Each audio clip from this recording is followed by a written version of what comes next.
This horse here is already pretty bendy. She needs to be a little bit straighter. This bit I have on her is just a 3/8 twisted wire with one single break in the middle. I know a lot of people don't like that twisted wire. They all automatically get upset as soon as you say that. Every bit has a purpose. This is Dancer. I showed you this horse in the beginning when she first came in. Haven't done a video on her in a little bit. Week and a half, something like that. We've mostly been riding her out, putting miles on her. Her owner's plans is to do some cross-country, endurance rides, that kind of thing, and maybe a little bit of dressage. We've been getting her out, letting her see everything. She came from a different part of the country. I don't remember. It seemed like it was up northwest somewhere where they said she had been used to work cows. And I could tell she has had a lot of miles on her. But things like around here, it's a lot different because our woods here are a lot more closed in. They're not as open. So a lot of horses have trouble, like if you're in a closed in area like in the trail then that opens up to a big field, a lot of horses kind of get a little wide-eyed when that happens and a little bit overwhelmed. And she's done that a little bit. Nothing real huge, but a little bit. So we're working on that. And I want to get her basically just a good, nice broke horse. I think she's got Arabian or Anglo-Arabian in her, so she's a little bit bright, a little bit forward. Stand. See if we can make that standing better. I've talked a lot about standing at the mounting block with different horses, and I handle it different depending on the stage that the horse is in. A young horse that's just learning, I'm not really going to pull them back if they go to walk forward when I get on, because a lot of times they don't really understand all the rein pulls and everything to begin with, and you go to pull back then you just get into a fight. Horse like her that's older, seasoned, understands rein pull. In that case, I will stop her, I will back her up. And in a lot of cases with my seasoned horses, when I get on, I don't walk off forward. I'll back up, and then we'll turn off and go a different direction. A little stiff there. I would like her to move the front end a little bit better. She kind of traveled in the back end as much as she traveled in the front end. We'll work on that in just a minute. By backing up and turning after I get on, that helps to shift that horse's mind out of forward when you're getting on from a mounting block or getting on from the ground. Just kind of helps that horse's mind think, well, we might not be walking forward, we might be going backwards, we might be going left, we might be going right. And that helps your horse get better about standing to get on.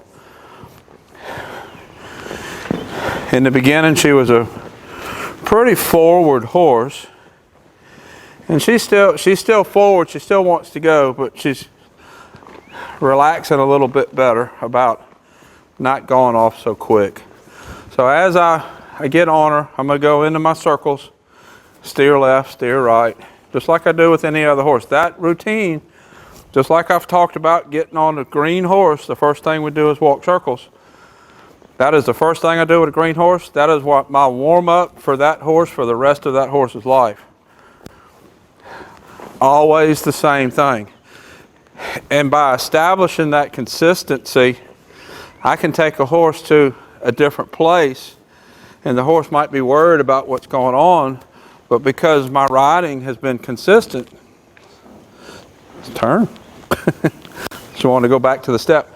Because my riding has been consistent, they're going to settle a lot quicker than if you're inconsistent. All right, let's work on that right shoulder some. Right there, we're coming around and she's pushing her shoulder out into that mounting block, acting like that step is in my way. I can't make that circle. So what I'm going to do is I'm going to move her shoulders around. That shoulder, that step was not in the way. See her pushing her shoulder out there. Let's push that shoulder back in, turn and go straight forward. Follow her nose with her shoulder. I do a lot of breaking the shoulders loose, but a horse also needs to follow their nose with their shoulder. And that's what I'm gonna mess with here. You don't see me doing this near as much. If you have a horse that, say you're doing circles, and they're leaving the circle like this, let's cut the circle in half and go back across through the middle of the circle.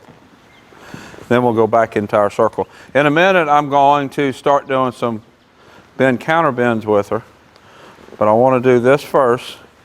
She's wanting to go that way. Let's go this way. She wants to go left, I'll go right. She wants to go right, I'll go left. What I'm dealing with here is more a mental thing than a physical thing. Mentally, she wants to go that way, so mentally, I'm going to address it.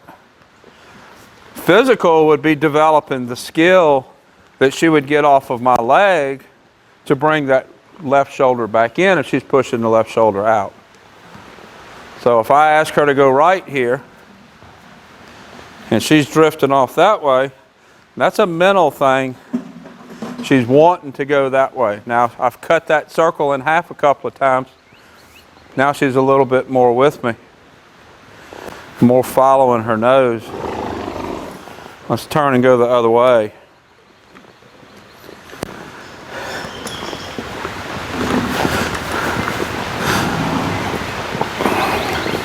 Now we're going to turn and go right. She kind of fell to the left there. We're going to turn and go right. She's kind of just being sloppy about how she's handling her body. She's just walking around, not really with any intent, which I'm not really asking for a lot of intent, but when I point somewhere, I want you to go somewhere. Go straight. See, she's drifting off to the left. We're going to go right. Go where I tell you until I tell you to go somewhere else. That's basically what I'm doing right here. Go right here. Now let's go somewhere else. Now let's go right here until I tell you to go somewhere else.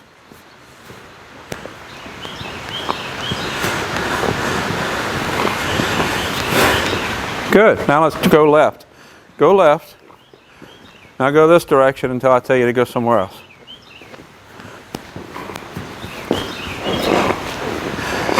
I see this kind of thing a lot in beginner riders. I worked on this with a couple of riders in my clinic in Maryland last weekend, where a rider is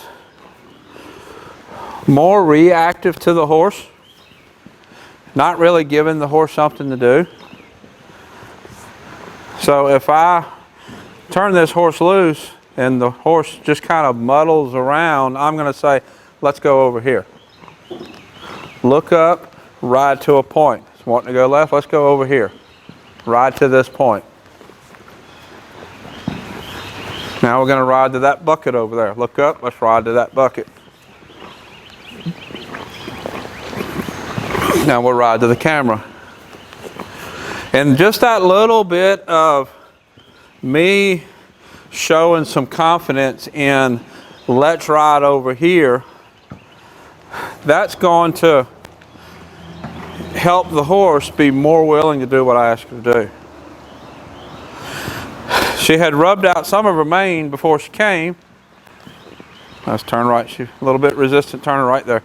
She's pretty soft in her face, but she's a little wiggly through her body. I'll talk about that in a minute. But she had rubbed out some of her mane before she came here. And after she came, she rubbed out some more. And I've looked at it. I don't see any dry skin. I don't see any gnats or allergies or anything. Not really sure why she's doing it. I will probably put a little bit of coconut oil on it. See if I can soften the skin at the base. I assume it's itching is why she's wanting to rub it. So I'd said about she was acting kind of wiggly through the body. When you have a horse in general that is real wiggly, if you go with a less broken mouth bit, that will help to straighten the horse up. A straight bit encourages, or a less broken bit encourages straightness, and a more broken bit encourages more wiggliness. Some horses are stiff. You want to encourage them to be a little bit softer, a little bit more bendy. This horse here is already pretty bendy. She needs to be a little bit straighter. This bit I have on her is just a 3/8 twisted wire with one single break in the middle. I know a lot of people don't like that twisted wire. They all automatically get upset as soon as you say that. Every bit has a purpose. And in the beginning, she was kind of pulling on our hands a little bit. So we wanted to give her that texture to pull against. It wasn't that we were pulling harder. We wanted her to feel that texture, that unpleasantness that she was pulling against. And since then, you can tell she's gotten really nice and soft. It has done its job. It's time to change back to something else. I never ride a horse in the same bit more than 3 rides in a row. We're always going to swap from one bit to a different bit, no more than every 3rd ride. What that does is that helps to keep the horse's mouth fresh.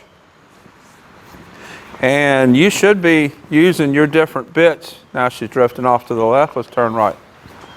You should be using your different bits to teach different things. The horse to bend different ways, do certain things, and different bits are better about that than others. So because of that, I never ride a horse in the same bit more than 3 rides in a row. Turn back to the left. This has turned out to be a really nice horse. Like I said, most of our riding has been out. Let's go into a little bit of a counter bend. Add a little bit of right rein, right leg. Facing the barn, she's pushing into the bit. Let's get off of my leg. Oh, see, she's pushing. She's pushing. Now again, like I said, that's a mental thing. That's not a physical thing. But that goes back to the same thing I was talking about with the bit. We put that texture on the bit so that she would feel that resistance, that unpleasantness when she pushed into it. Kind of similar with my legs. She pushes into my legs. I'm going to apply more leg, let her push into the spur so that she wants to get off of the spur. There we go. That was nicer. Let's go back to the right. Right rein, left leg. Right rein, left leg. Push, push, push. Good girl. Come around, we'll ask for a stop and then a back up.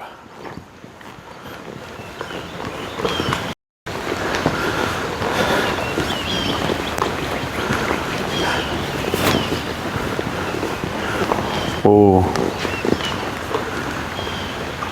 And then back up.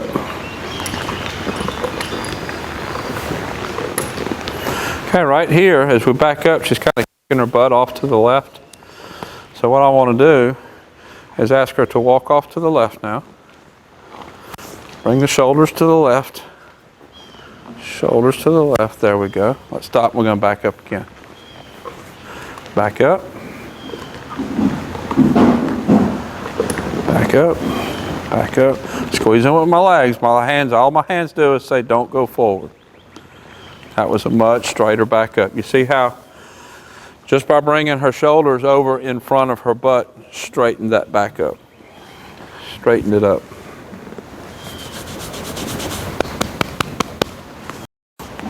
I'll step off this way, use a little bit of right rein, left leg. Ask her to step around away from where she's looking. See how she's looking to the left. Let's step around this way.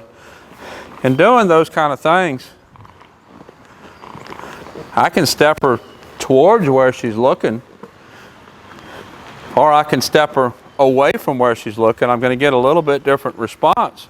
If she's wanting to go left and I ask her to go left, it's going to look pretty, but I'm not really developing that mental discipline that the horse needs. So right there, she wants to go left, we turn right. So by developing that mental discipline, I'm developing a nice cue, which she already has nice steering, but I'm getting her to go where I ask her to go, even when she's thinking about going someplace else.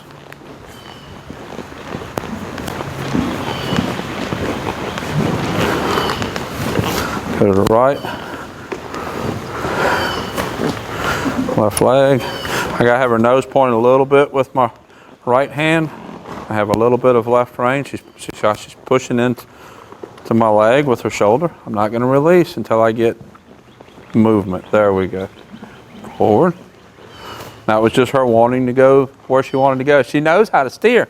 And that's a real important takeaway there. You have to have a good concept of what the horse knows. If she wants to go that way, and I say, let's go that way, she obviously knows how to steer that way.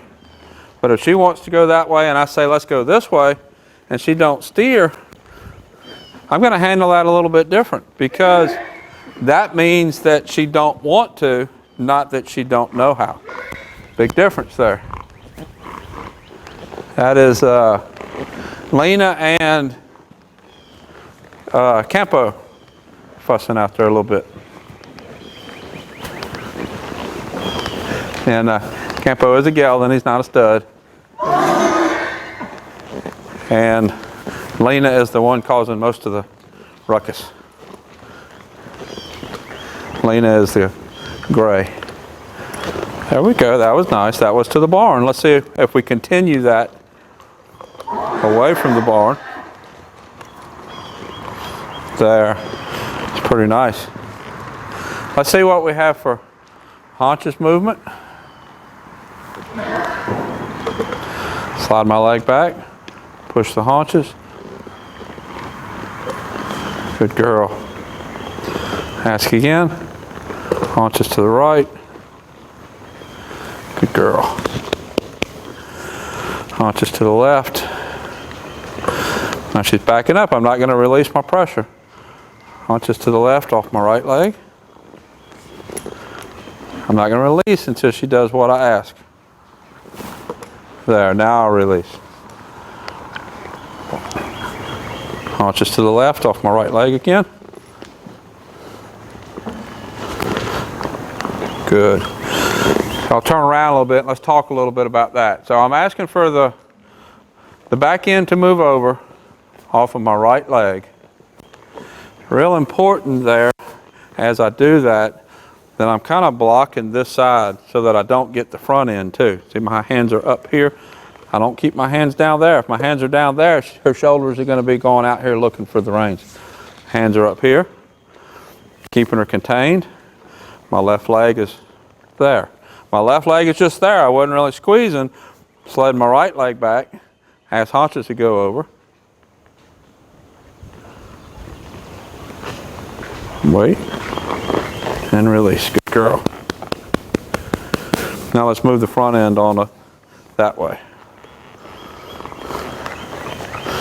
Kind of push forward into it. Over. Over. A little stiff there. She's more pushed through. So what I'm going to do, because she's pushed through, we're going to back up a step. All right. Now let's get some lateral again. There. Pushed out. Let's back a step. Now as I'm asking her to step over here, I'm asking it as a forward movement. I want the foot to step in front, not behind. Behind would be a different movement, but because she's pushing forward, I have too much forward, so I'm going to add a little bit of back and then ask for the step over again. Forward. There. The basis of it is all there, but it needs to be cleaned up some more. But this is Dancer. I'll put a link up here to our other videos. We'll be doing some more. Most of our riding has been out, and we're still going to be doing quite a bit of riding out. There'll be a playlist up here of her videos on YouTube. Until next time, thank you for watching.